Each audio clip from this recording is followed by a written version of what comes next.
Hey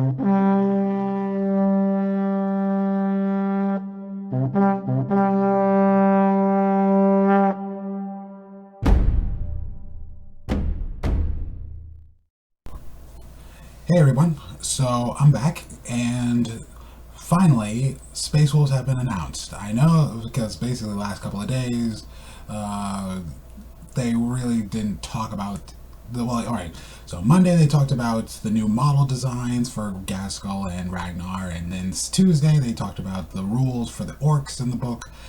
But finally, we are getting our. They've announced the new a few of the new, just a few of the new rules for the Space Wolves, and I'm gonna kind of go, and as I go over this, and I'm going to try to make comparisons of what can be buffed up, because it's like, and always, if you can, always have your trusty codex, and you can try to follow along, and we might be able to craft some interesting juicy stratagems, new tactics that we can use, pull out in the open. And the way I like this is that, and I've been running through it, and already I'm liking it, because the Space Wolves are not, basically what this is doing is that I don't have to load up my army with Primaris. Thanks to this is what I've noticed with a lot of Space Marines, is that they've made the rules in such a way that you don't have to be a full Primaris army to be effective. It's like, in case you don't even have to have Primaris models at all, if you can play it right. It's just going to be a little interesting. Okay, and also today what was leaked was the new, and also today that was also leaked was the new Ragnar Blackmane data sheet. So we'll go over that as well. But I really want to get into the Psychic Awakening book, Psychic Awakening rules. So let's see here. All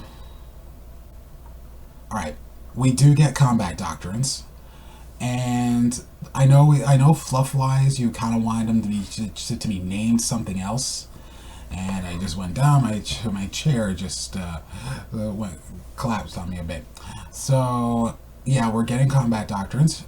We do, however, get what everyone calls a super doctrine, which is basically a rule that works with the combat doctrines, so that we can kind of unleash a little more pain. So it says here that. One second. I hate this chair. I've got to get it replaced. Okay. So, the super doctrine is going to be called Savage Fury. Now, I looked over this rule a bit. It says here, now here's the rule. Whilst the assault doctrine is active. You of course you know. First turn is going to be Devastator Doctrine. Second turn is going to be the Tactical Doctrine. And you're going to want your army moving up in force and outflanking the enemy wherever you can. You want them in on turn. You want them in and shooting at turn 2 with rapid fire weapons, and you want them ready to go for an assault move by turn 3. And let's see. You're gonna want to load up on you're gonna be wanting to load up. Like transports.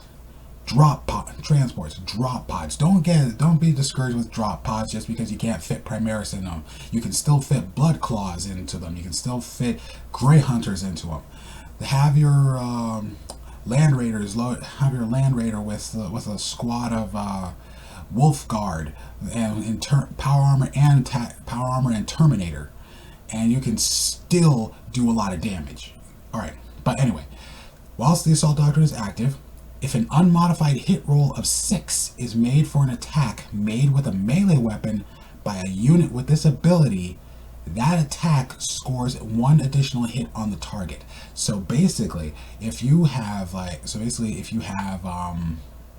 five mobs, so you have like a full squad of Blood Claws, you can get maybe 3, 4, maybe 5 sixes out of the hit rolls that you're going to be piling into that, and each of those sixes is going to result in an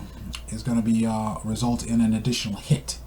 Now it says an unmodified hit roll, so like sometimes it can be like, okay, so meaning that if you have to if you have a wolf priest in, I think that's what it is that you end up having to roll, if you have to re-roll a failed hit, because it's wolf, the blood claws are going to be charging the hit on 2s, but if they roll 1s, you're basically having to re-roll that, so that's likely counted as a modified hit roll.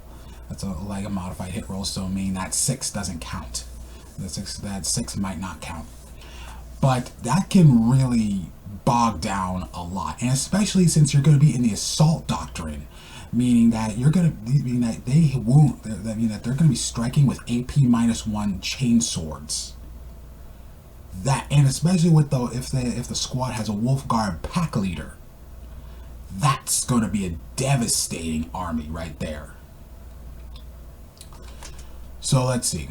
When combined with an extra attack from shock, now this is the thing. When combined with extra, because you're getting +1 for shock assault, and I think they're gonna have a plus. I think because they're blood claws, they're gonna have an extra attack. Actually, what am I doing? I have my codex with me. Hold on. All right. So let's see. Blood claws. They have Berserk Charge. On a turn in which they make a successful charge, you can make 1 additional attack. So basically, they get 2 attacks on the charge, and they hit on 2s, and also 6s that they roll for and hit when they on their natural 6s. Likely, they'll hit. They gain an extra hit. That's pretty good. And yeah, that's very powerful right there. And let's see, and now they've gotten into the new stratagems. Now we're going to be getting, the Sons of Rust will also be able to make use of a whopping 24 additional stratagems. Some of these stratagems, such as Duty Eternal, make your Dreadnought can make a certain, and we also get Veteran Intercessors, meaning +1 attack for intercessor squads, because they were Indomitus, because basically they served in the Indomitus Crusade. Or be familiar with, but to many, meaning that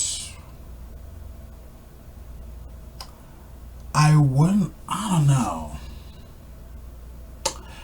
If they're veteran intercessors, they may be classified as Wolf Guard, but it's gonna be tough, because the thing is, remember, Space Wolves elect Wolf Guard not exactly by seniority. Elect their Wolf Guard not by seniority, but by deed. So these guys have to prove themselves to their Jarl in such a way that they get piled in. And remember, Wolf Guard are like, okay, we get selection of any type of weapon we want. And yes, I know you'll notice that I'm shrinking because my chair is busted. All right, so I'm gonna be Tiny Tim here. All right, we'll already be familiar with many, but there are also some powerful new additions that are unique to the Space Wolves. So I mean, we get special unique stratagems, and GW. And speaking of that, one of the unique stratagems, GW released something on Facebook. Now this is a new stratagem. It's a 1 command point, Death Grip Bite. Now this is interesting. Now I know a lot of you have had trouble with Thunderwolf Cavalry, so let's see here, because Thunderwolf Cavalry were not really viable in the days. So let's see, Fenris Wolves. Here we go. Thunderwolf Cavalry. So yeah, okay. So the Death Grip Bite, 1 command point. Use this stratagem in the fight phase when a Thunderwolf Cavalry unit from your army is chosen to fight with. Until the end of that phase, Crushing Teeth and Claws weapons. They worded that poorly. It's a mouthful right there. Crushing Teeth and Claws weapons in that unit are equipped with have a damage characteristic of 2, meaning crushing teeth and claws will be damage 2 when fighting in the fight phase. So let's see. All right. After a model with this on this, so crushing teeth and claws. After a model on this mount makes its close combat attacks, you can make attack with this mount. Make 3 additional attacks using this weapon profile. Now combine that. Now the thing is that add that with shock assault. I don't think that's going to work with shock assault. Maybe that would have to be FAQ'd. But Thunderwolf Cavalry. Ooh, hold on. Oh, maybe. Yeah, this is an interesting idea. No, wait, that's Thunderwolf Cavalry. What am I thinking? I was like, yeah, nope, won't cut that one. Sorry, Logan. But Herald Deathwolf, that's good. That would be good. That will be good for Thunderwolf Cavalry models, especially if you can combine it with, what am I saying? Here it is. Overwhelming Savagery. Choose a unit of Thunderwolf Cavalry from your army. You can reroll wound rolls of 1 for that unit in that phase. That's pretty good. So let's see, and I really hope they kind of upgrade the. I really kind of hope they upgrade the Hellfrost weapons in this book, because people have been begging for, even me have been begging for new books. Okay. So the next model, the next stratagem that they revealed is Knowledge of the Foe. Now this is basically says use this stratagem in the fight phase when an enemy character is destroyed by an attack made by a Space Wolves model in your army. You can receive 1 command point. Now this is a stratagem that costs nothing. And this is a stratagem that costs nothing, and it will give you a command point if you kill a character. Meaning Wolf Scouts, any sniper unit that you've got that can kill a character, that can bring down a character, you'll be able to get an extra command point, and you'll be able to use it, and you can use that. All right, so let's see. Oh, here's the next one. Here's another one. It's 1 command point. Touch of the Wild. Use this stratagem in the fight phase. Select 1 Space Wolves character model in your army. Until the end of that phase, when resolving an attack made by that model, an unmodified hit roll of 4+ scores 1 additional hit. That's amazing. That is very good. Meaning, basically, it's that you can basically with your characters, you can with your characters, if you can't get into the fight the fight phase, like if you got into the fight phase and you haven't gotten into an assault doctrine yet, your character can get on can hit on a 4+. Your character generates an additional attack on a 4+. Oh, that would make Logan Grimnar a beast. 5 attacks, +1 on the charge, because he's the reroll 1s. Yeah, let's cut that one. But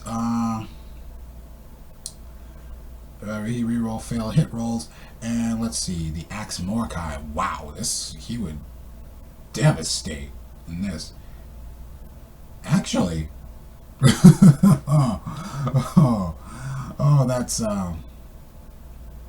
that's good, because he would always be hitting on 2s.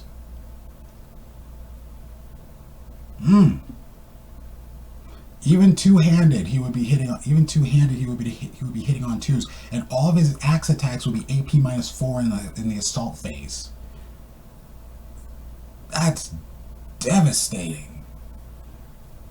Ooh. Okay. That's powerful stuff. And we also get litanies of battle. Let's see, more good news. The Space Wolves are about to receive litanies of battle too. After all, there are few inspiring sights to the sons of Rust than a wolf priest bellowing forth mighty oaths of war and tales of inspirational deeds as they unleash the murder make. In addition to the 6 standard litanies of battle, there is one unique to the Space Wolves that can inspire nearby warriors to bring down even the largest prey in short order. The litany is called Tale of the Wolf King and the Lord of the Deeps. If this litany is inspiring, select one friendly Space Wolves unit within 6 inches of this model when resolving an attack made with a melee weapon by a model in that unit against a monster or vehicle unit. Add 1 to the damage characteristic of that weapon for that attack. Oh my. Oh. Let's see. Ulrich the Slayer. Slayer's Oath. You can reroll failed hit rolls in the fight phase for friendly Space Wolves units within 6 inches. If Ulrich the Slayer kills an enemy character or monster, dang it, he can't use it on vehicles. Then for the rest of the battle, you can add 1 to any wound rolls you make in the fight phase. It's workable. It's workable. Because monsters can be characters too. Because actually monster units can be characters too, if you can pick them out. Let's see. There's a lot of power. There's a lot of power in that. Add 1 to the damage characteristic of that weapon for that attack.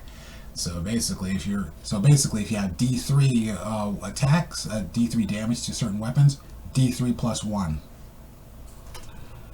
And actually, for a Space Wolves unit, wow. Wow. Combine that, jeez. Makes you wish that they let the wolf priests have bikes again, you know? And also, or it's like, how about you still have jump packs? Who knows? I was thinking, you know what? Because the way I was thinking is that I might just order a bunch of Deathsworn from Forge World and modify them to be my wolf priests. That way, I've got 5 wolf. I'll have like 5 wolf priests, and I can have them set up for stuff. All right, so relics. All right, let's see. Relics of the Fang. Saga of the Beast also includes a number of new relics of the Fang available to the character of the Space Wolves. If you want to double down on the litany of battles shown above, accompanying your wolf priest with the character wielding Worm Splitter will make a brutal, powerful. Okay, so Worm Splitter is wow. Ooh. Okay. Worm Splitter is a power axe. Is a model with a power axe. So this relic replaces a power axe and has the following profile: melee, strength plus 1, AP minus 2, D2 strength, D2 damage. I mean not D2 damage, 2 damage. Abilities: when resolving an attack made with this weapon against a monster or a vehicle, this weapon has a damage characteristic of 4 for that attack. So combine that with that litany, and you're doing 5 damage per wound. That's powerful. That can kill characters very easily. If you can give a guy with a lot of power, if you can give a guy with enough attacks, and like load him up with hits. That with successful hits, he can kill anything with 5. A single model with he could wipe out a whole squad of almost anyone could wipe out a whole squad of Primaris unit models. Okay, let's see. And this is the thing, these are relics. These are like special relics. We haven't even gotten to this. We haven't even hit. They haven't even revealed the special issue war gear yet. And I really hope that special issue war gear is solid. Oh my gosh, this is so cool. Let's see. And now we have a special relic for rune priests. Now this is called Talisman of the Storm. And I really, really wish that Njal had a power like this, had an ability like this. It says here, okay, you can only give it to a rune priest. After resolving the first psychic power for the bearer in your psychic phase, roll 1d6 for each enemy unit within 12 inches of the bearer. On a 4+, that enemy unit suffers 1 mortal wound. Now let's combine that with a particularly interesting psychic power. Oh, where is it? Oh, that's not it. Oh wait, it's all the way at the end. With Living Lightning. Living Lightning has a warp charge value of 6. If manifested, suffers D3 mortal wound. The unit suffers D3 mortal wounds. If the unit is destroyed as a result, the closest enemy unit within 18 inches of the last model from that unit is removed, suffers D3 mortal wounds, and so on until a unit does not destroy or there is no enemy unit within 18 inches. Now let's combine that. Oh, this is basically a chain here. So basically, roll off. So if you pass your psychic phase, Talisman of the Storm, use Living Lightning, and what is it? Living Storm.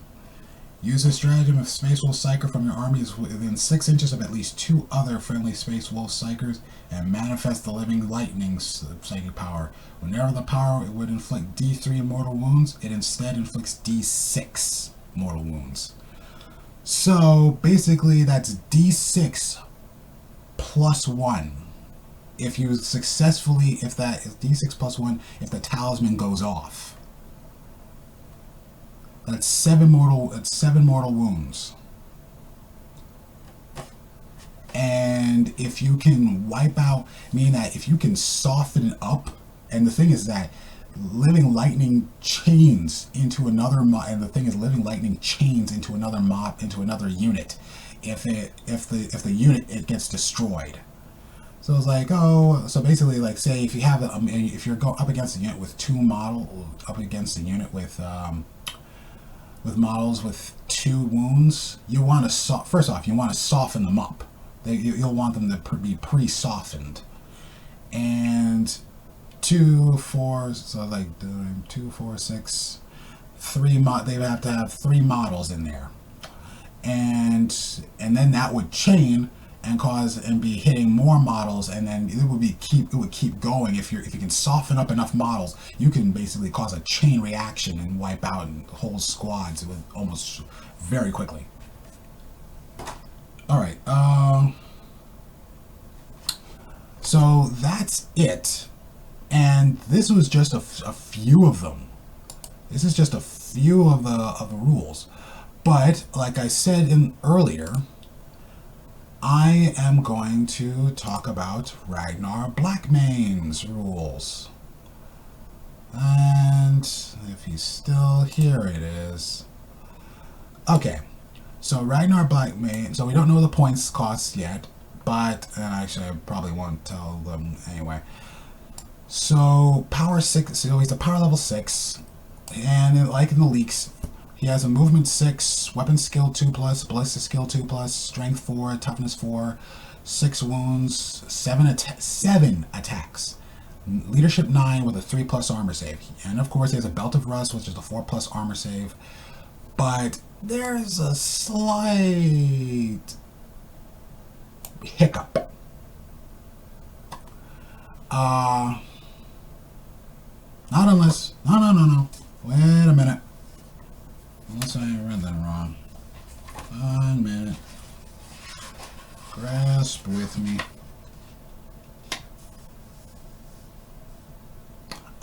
I see what's happening. I got that wrong in some cases early, quite early. Okay, so basically because he's Ragnar Blackmane, and of course, remember our sagas. Since he's Ragnar Blackmane, he'll get the Saga of the Warrior Born, which means whenever he charges or is charged, he gets to attack first, which is good. So, okay, here are his weapons of choice. His weapons are not weapons of choice. His weapons of, well, maybe you could call it weapon of choice. Bolt pistol. Of course, everyone knows the bolt pistol. Frost Fang, which got bumped up from strength +1 to now strength +2. It's an AP -4 and does 2 damage. Frost Fang. Now he has frag and crack grenades. Battle Lust. Now this is a good one to have. When a friendly Space Wolves unit within 6 inches of Ragnar and not within 3 inches of an enemy unit consolidates, it can move up 6 inches instead of 3. So basically, if you have a unit that's within 6 inches of Ragnar, that's within 6 inches of Ragnar when the enemy unit has been completely wiped out. That unit can consolidate 6 inches into the closest enemy model. I mean, that's 6 inches. They can consolidate completely into another unit and not have to charge, unless they change that rule. All right, War Howl. We all know that War Howl, basically, he can re-roll charge rolls made for friendly Space Wolves units, except vehicles. Vehicles can't get benefit if they are within 6 inches of Ragnar when the roll is made. Jarl of Fenris, of course, they can re-roll hit rolls of 1. Berserker Rage. Now, this is a good one. He's affected by when Ragnar is affected by Shock Assault, he adds 3 to his attacks. Meaning he has 10 attacks at strength 6, AP -4, that do 2 damage. And also when he hits with 6s, he generates more attacks. And there's stuff that can increase the damage of his, and there's stuff that increases the damage of his sword, and this is just amazing stuff. This is a lot of army-wide stuff. It's good. And of course he has his Belt of Rust, which is a 4+ invul save. Now he's a character, infantry, Primaris, Wolflord, Ragnar Blackmane. Now the thing is that he can no longer fit inside of his transports, and also Fenrir and Ulfgar, his pet wolves, are no more in his profile. Meaning that, okay, so basically there's going to be a new audio drama box set. So basically they're likely going to talk about Fenrir and Ulfgar possibly dying in this box set. Audio drama. So I'm gonna have to get the audio drama, and I'm gonna have to get the book. And also I told you that I was gonna get the box set, but I feel that it's because I heard that the price is gonna be $170, and right now I'm not really in the best financial situation for that, but it's going to. And also I don't feel its value. Because I've looked over the rules for incursors and infiltrators, and I've been trying to kind of fish out a way so that I can put together a possible list for this guy, and it's feeling like I can't. So I'm going to have to hold off on a lot of this stuff, hold off on getting the box set. And I know it has a book called Prophecy of the Wolves, but I feel it's not worth the wallet. So I'm not going to get the special edition, because sometimes getting special editions, I'm overprotective of the book, and I don't kind of whip it out whenever I need to. So I'm just going to keep it up. So I'm just gonna go for the standard edition.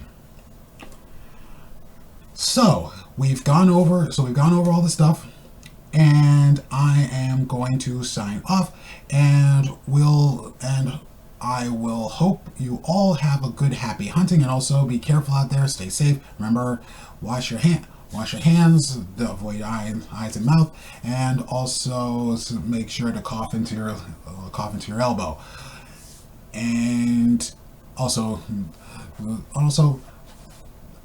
just keep the toilet paper thing down. Just buy two big containers of toilet paper. That can last you for quite a few months. So that could last you for like a few months, and it's like, who knows, maybe this madness will all be over. So hope you have a good night, hope you have a good day and a good night and a good afternoon, and happy hunting.